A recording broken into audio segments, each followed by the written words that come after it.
So you did really well with the first walkthrough, so we're going to start over, okay? Close your eyes and tell the story again. Try to stay in first person. From the beginning? Yes, from the, about a minute before. Okay. I remember walking. Stay in first person. We're in Iraq. Tell the story. I'm walking in Iraq. Well, but I was in Fallujah. Is that Afghanistan? Okay, sorry. All right, we're in Fallujah. I'm in Fallujah, and I'm walking, and I'm joking. I'm cutting up with my buddy Sam Lloyd, and I see a little boy come up who's dressed in rags, and I remember thinking to myself that I don't have anything to give this little boy. And so while I'm beating myself up because I don't have anything to give this little boy, not $1, not a dry candy or hard candy, I see him reach under his garb, cloak, whatever, and present me a little black package thing that is approximately 10 inches in length. It's rectangular shaped. It's all black. It looks like, at first it just looked black. And it's wrapped with electrical tape, and it was presented to me as a gift. And so at first I look at it, my natural thought was I should be reaching for it, taking it, because it's a gift. And when somebody gives you a gift in culture, sometimes you got to take it even if you don't necessarily want it. So I remember thinking, don't reach out, what is it first? And I looked at it, and then I realized it was a bomb.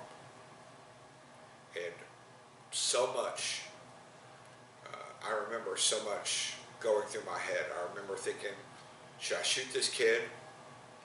I remember thinking, should I scream for everybody? I remember feeling like I don't know if or when it's going to go off. I remember thinking if I ran, the other people would run too, that they would see that there's a problem and ran. And that would be the quickest.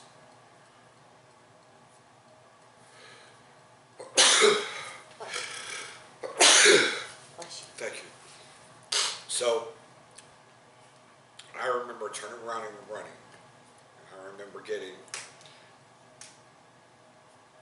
I was running, I'm running 15 paces away or so, maybe 12 paces away.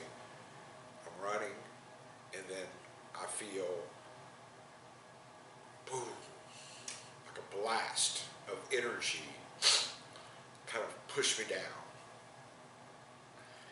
And I feel little things hit me, but very softly, not like shrapnel, but just kind of come against my BDUs, which is my uniform, and just fall. And I remember feeling my neck was wet, I felt my neck was wet, and I took my hand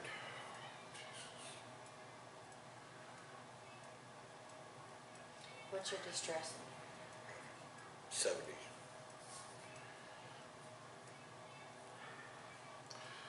I take my hand and I wipe the back of my neck. I'm trying to feel through my gloves if I'm cut or if I'm bleeding.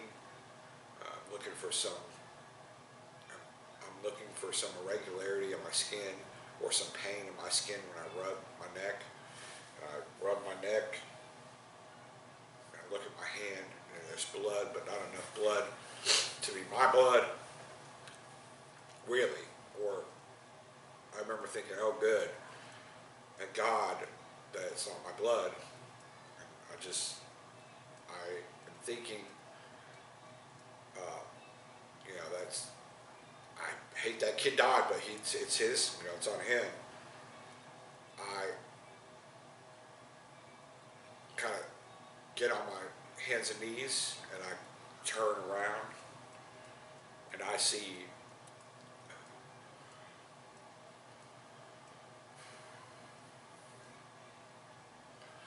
my buddy Sam in many, many pieces.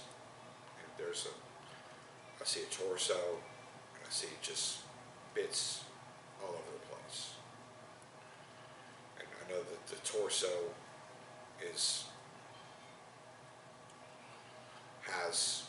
I see the torso appears over the little boy, and I realize that he ran towards it instead of running away from it. That he probably jumped on it or tried to get it from him, and that's why he absorbed so much, and I didn't absorb anything. And I'm feeling very sad that my buddy Sam is dead, and I feel very sad that there's not a whole body to take to his family. And I feel conflicted because I also feel grateful that I'm alive, and I feel that I shouldn't be feeling grateful because my buddy is dead, and we were just joking a few minutes ago.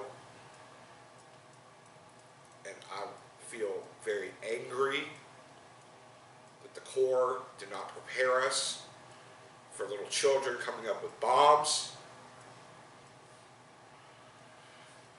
Okay, stay with the memory. You've just discovered that it was a bomb. Where are you? What are you doing? Stay with the memory until you get to your safe place. I'm in a line with other men that have sits kind of scattered, but I hear them, but I don't see them because I'm looking at this situation. This is directly in front of me. And I feel all these things, and I regroup with my men, and we get into a semicircle. I'm getting into a semicircle with them, and I'm looking, and I'm scanning the buildings with my eyes, and I'm looking for anything moving. I'm going to shoot anything that's moving, because this kid just killed my buddy and tried to kill all of us. And so I fear that it's the beginning of a more aggressive attack. And this is how it starts off, that they did this. So I'm scanning the buildings with my eyes. I'm looking for any movement, and I'm looking with my eyes, and then I'm looking through the scope of my rifle. I issued M16, and I'm going to shoot anything that's moving because I'm mad and I'm angry, and I don't see anything. And the guys are yelling, "Does anybody see anything? Does anybody see anything?" And I'm responding, "No, no, I don't see anything. I don't see anyone. I don't see anyone." And they're like, "Load up, load up." And I'm running to the rear Hummer, and the other men are in the Hummer, and I'm standing on the edge of it, and I've got my M16 still drawn, and I'm prepared for somebody to come out of somewhere and do something that's going to make me have to shoot them, and I'm scared. Not that I'm going to die, but that I'm going to shoot somebody because I have to, because they're going to do something else to us. And I feel the Hummer jerk, and we start moving, and still looking back, and I'm still scanning with my eyes. I'm scanning, and I don't see anything. I can't scan with my, it's only with my naked eyes because my rifle, the lens, I cannot, I try that, but it doesn't work. And so I'm scanning with my eyes, and we keep driving, and the further that we get through the city, which is very small, but the further we get through it, the better I feel. We're driving through it, and I start to slowly feel a little better until we get to the outskirts of the city, and the flank Hummer pulls up to the lead Hummer so that they're parallel, and I get out and I talk with the men, and they say, what happened? I explained the situation to them. This is what happened, but we're in a defensive position, and I feel secure, and I feel that if anyone comes up here, that they must want trouble. And I remember thinking, if somebody comes up to us here, then I would be justified to shoot them. And so I'm talking and I'm telling the story, and if they're second guessing me, I feel very insecure because they're saying, how come you didn't say anything? How come you just ran? And I just didn't know what to say. I just said, I'm sorry, but I feel safe and secure in that moment because I'm out of the city. Okay, so that's what we've marked as the end point of your memory. What's your distress level right now in the office?